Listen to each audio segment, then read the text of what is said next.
Hi, welcome back to Innovating India, the only show that gets you the innovators that are disrupting status quo and changing lives. Today we have with us the very young and dynamic Nikhil Kumar, co-founder and chief evangelist at SETU. Well, he's under 30, that's what we know. I'm not going to ask you your age, but I do know that he has been one of the pillars of building the financial inclusion network in the country, whether it's GSTN, whether it's the Bhim app or the unified payment interface. Nikhil has been one of the chief architects, and of course, he's even delivered on all these projects. So thank you very much, Nikhil, for being here with us.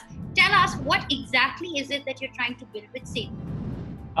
At SETU, our mission is basically to help accelerate India's GDP growth, our country's economic growth. And we believe in order for our country's economic growth to happen, we need to make financial services accessible to everybody. So we have understood the first order effects of financial inclusion by giving identity to people. We have managed to successfully give everybody in India a bank account.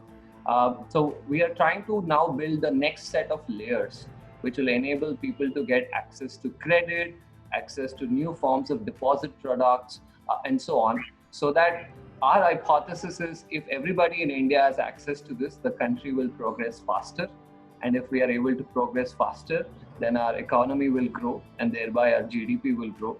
And that's the role that we want to play, which is be a change agent to accelerate this growth. And that's what we're trying to do at SETU. Okay, so break it down for us. What is it? Like, how does a business tap into this network, and how does it help the business? So if you look at India as a market, we have two large types of customers you want to serve, which is consumers and then businesses. Broadly in India, we have around 50 million small merchants, around 10 million GST paying businesses, totally adding up to around 60 million people who are actually doing business. And then you have a billion people anyway, the consumers, which includes farmers, gig economy workers, employees, etc., and so on. So we basically want to build and design new financial products to both businesses and consumers. And in order for us to make these financial products reach them, we work with banks and asset management companies, non-banking financial companies, and work with them to design these new financial products. And by using technology, we are basically building these bridges, digital bridges, which will help these banks reach these businesses faster on various different digital properties. For example, what we're trying to do is, what if you could just apply for a loan on WhatsApp and be able to get a loan in less than 59 seconds if you're a small micro merchant? Or what if you're a housewife and you want to save some money that you've earned today? Can you invest that into, let's say, a fixed deposit easily from any app that you're using?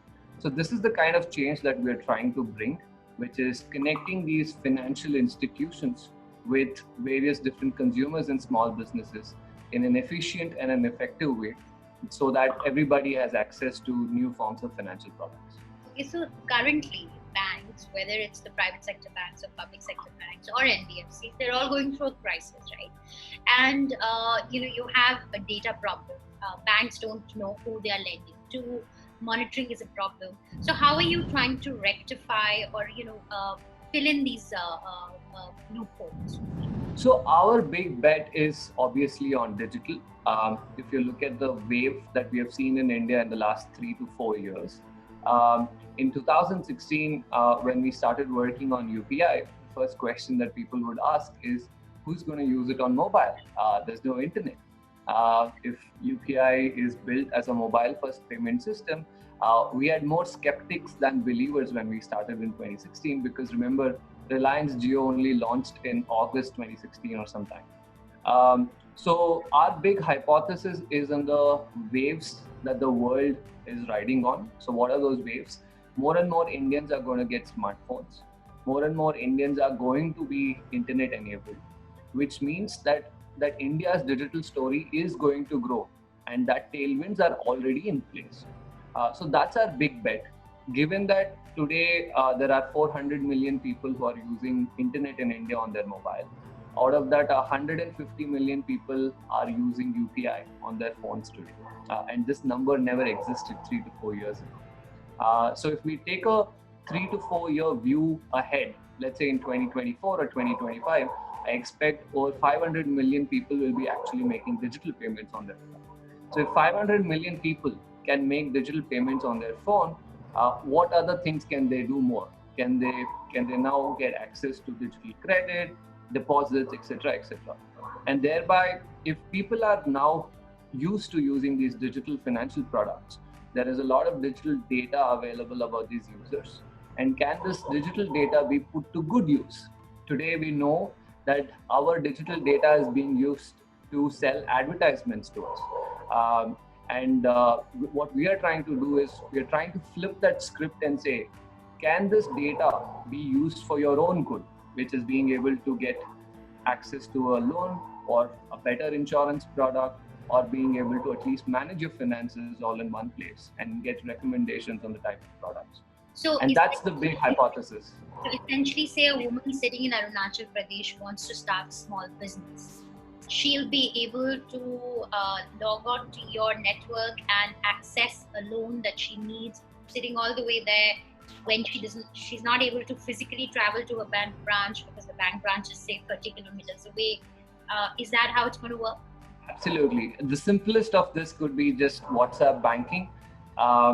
Today we know all the kind of stuff that happens on WhatsApp. People who were never digital natives are native on WhatsApp today. Right. You start your digital journey. So people have started selling products on WhatsApp. We have seen a lot of examples and stories of commerce happening on WhatsApp. We are now talking about why can't even essential services like banking also happen on WhatsApp? So what if applying to a loan was as easy as sending a message on WhatsApp?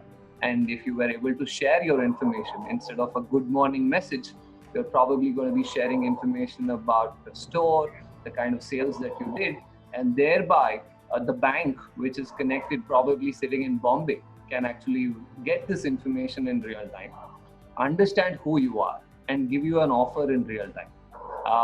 I don't think we're too far away from this. We'll probably see this happen in the next couple of years. Wow, that'll really be transformational. Okay, I'm going to come to you, your personal journey. You raised about $15 million in your Series A funding. You've also worked with the government, whether it's the Bhim app or GSTN, and you're all under 30 right now. So tell me, the learnings that you gathered or you absorbed during your time while working on these big apps with the government, and how have they translated into building SETU?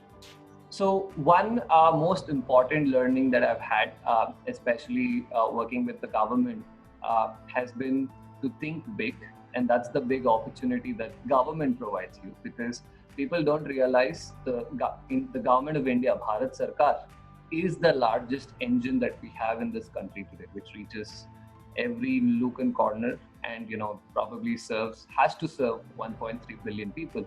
So if you think about the government as an engine, automatically when you work on any project with the government, by design it's a large scale project. You're not talking about serving, let's say, 1 million people or 2 million people. You have to design for 1 billion people.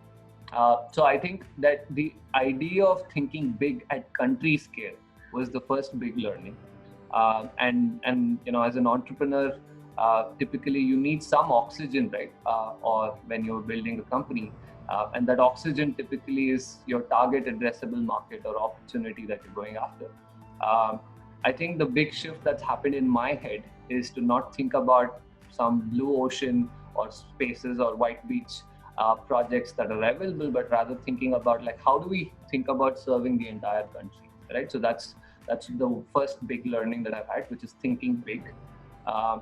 And then the second big learning has been that this is the contrary opinion that I have, is if you have to build the future, your past experience is overrated.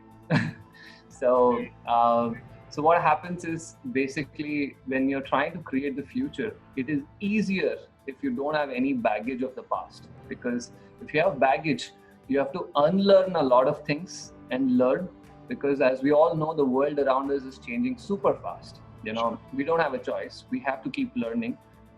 Whether it is a bureaucrat, whether it's a politician, whether you're a sports person, there is technology and things around us changing every day. So you have to keep learning as an individual to do better at whatever that you're doing, whether even you're a teacher or so on, right? What I've learned is that, if you have too much of past experience, it only bogs you down, and doesn't give you the courage to think about what the future should be. Because all the problems of the past come and haunt you to imagine a brave new world in the future. And for those people who are wondering, whether I'm too young to be able to do big things or to imagine, I would say that's your biggest advantage. The older you get, the harder it is going to be for you to, work on, what the future should look like. Nikhil, don't say that. I mean, you're talking to an older person. Don't say that. I just said it's harder. I didn't say it's impossible. No, fair enough. Yeah, go on. So these are the two learnings that you've... So these have been my two big learnings from this journey. And when I now recruit people at SETU, one of the things that attracts people is that the fact that we have a big lofty mission. This might take us 5 years, 10 years, 20 years to actually achieve, or maybe this will never end. Accelerating countries' growth might be a evergreen problem to solve. So this big problem has helped us attract the right set of people who are extremely ambitious, want to work on something like this. And the second part is also, our average age in the company is probably 24, 25, or maybe 26, somewhere around that. And this is again with this fact that, we didn't hire people from the industry with a lot of experience. We've actually done exactly the opposite. We've brought people on board who've never worked in financial services or fintech. And they've actually learned faster, and they've been able to build things faster and deliver things faster. So in some sense, these have been my practical learnings in putting it into the company. One is having a long-term mission, and also the kind of people that we bring on board. So you have trouble convincing people, to get people to buy into your vision. You've raised funds, you've got an excellent mentor in the form of Mr. Nandan. So clearly you've got people backing you, but I'm sure there have been naysayers along in your journey. I was reading that you had applied for more than 60 jobs in 6 months and you did not get a call back. So you've had your share of like highs and lows, right? So what would you recommend and suggest to a lot of people out there who are probably sitting on the fence or who are feeling daunted by their own vision or their own dreams, right?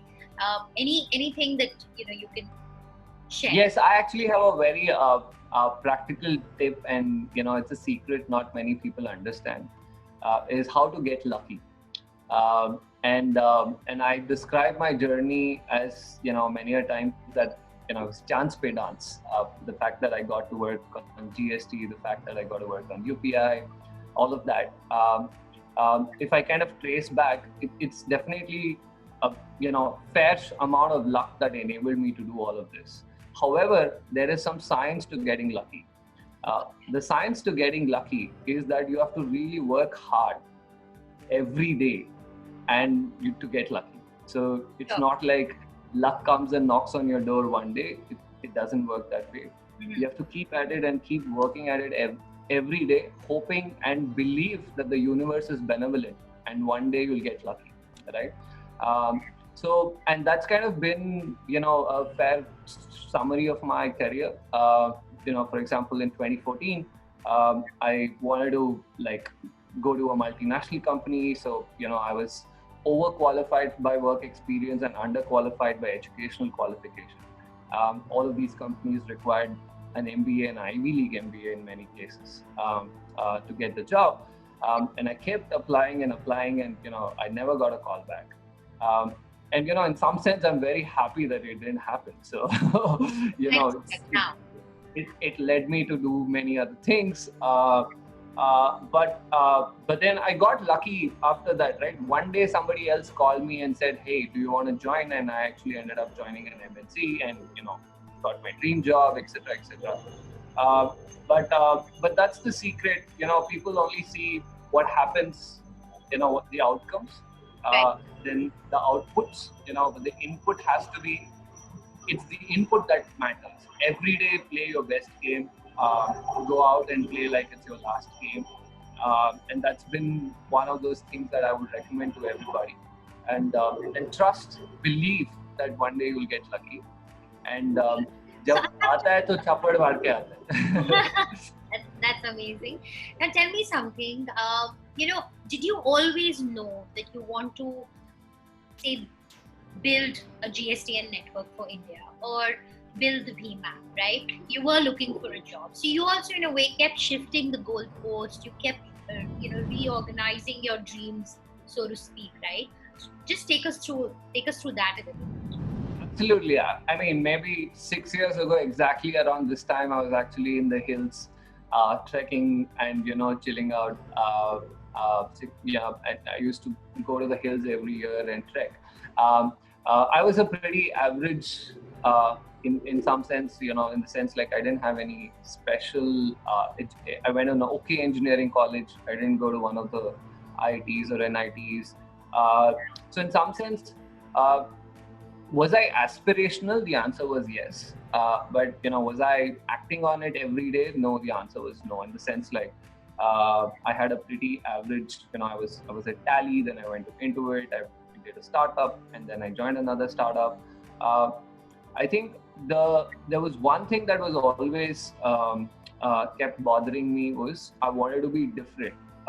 Because the entire when I was growing up, so my family, I come from a family of engineers. My grandfather did his engineering in 1930. He was the chief engineer of the Narmada River Valley project, and all my uncles, they've been in PSUs. So engineering was kind of there in my family, and I grew up with this expectation that you would, obviously the second generation of engineers were all software engineers. So there was this inherent drive which said, look, you have to be different, and not like anybody else. And that kept me to keep doing unconventional roles. So all of my job roles that I did, these jobs didn't exist. All of these JDs were created for me because I never fit into any of the job roles that was there, or I was not happy with them. I rewrote them, or I changed it, or something like that. So I think that has been the only constant, that wanting to be authentic, wanting to be myself and do what I love doing. And everything else was just, it just happened that it was GST, and GST was such a big deal. And honestly, when I was working on UPI, the first time when I actually looked at it, it was basically API specs and a document. Nobody actually thought it was such a big deal, except for, I think Nandan was probably the most excited of all. But whether the banking ecosystem or whether the fintech ecosystem, nobody really required it. So the question is like, why do we need it? And so on. And I think all of this, when people kept challenging this to say why, and that thing to say no, I'm going to prove this otherwise and make it easy, and one day you will realize this value. So I think this inherent drive in me to be wanting to be different, and also trying to achieve impossible things and get a high out of it to say, oh, okay, this happened, has been that's been probably the only constant. It may be it may have happened that maybe I would have probably been in an MNC, continuing to work, or been in the US. It just so happened that I happened to work on these projects, but there was no other superpower, so to speak. Luck happens with lots of hard work, something that you said right at the start of this. So we don't think it just happened. We're pretty sure that it's damn hard to get here. Any one piece of advice, that you often think of, or that you often refer to as you navigate building your startup or your other areas in your life?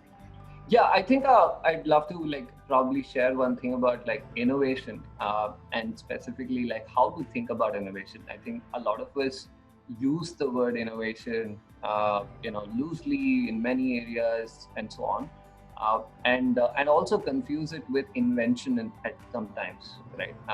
And there is this constant pressure on if you have to innovate, you have to think about some cool new idea or start something from scratch. But the reality is that innovation is actually a process of doing something which is already happening in a better way and an efficient way. Like for example, Thomas Alva Edison is actually an innovator. He was not an inventor, as he famously called himself, because Edison was not the inventor of the light bulb. He basically made the light bulb which could be used by people like you and me in our houses. So one piece of advice is, when we think about innovation, don't force yourself to think about trying to build like a space, some alien thing to come or some sci-fi kind of stuff. Innovation is just about making existing things efficient. Like, Tesla makes, fuel more efficient. SpaceX makes spacecrafts more efficient. These are not inventors. These are innovators who are basically use the resources that are around you to make the world a better place. So that's my single piece of advice. Use the resources that are around you when, whether it is your everyday life or work. If you're able to even manage your calendar or email better, that's an innovation itself. Or if you're cooking at home and if you're making your butter chicken a little bit more tasty, that's innovation. So don't think about innovation as something that only a few people are born to do. All of us can do it in our everyday life, and it's a way of living, and it's not a one-time activity. What a lovely thought. Innovation is a way of living. Thank you very much, and we continue to hope and wish that you innovate and accomplish the objectives that you've set out for yourself. Thank you. We loved having you here on the show.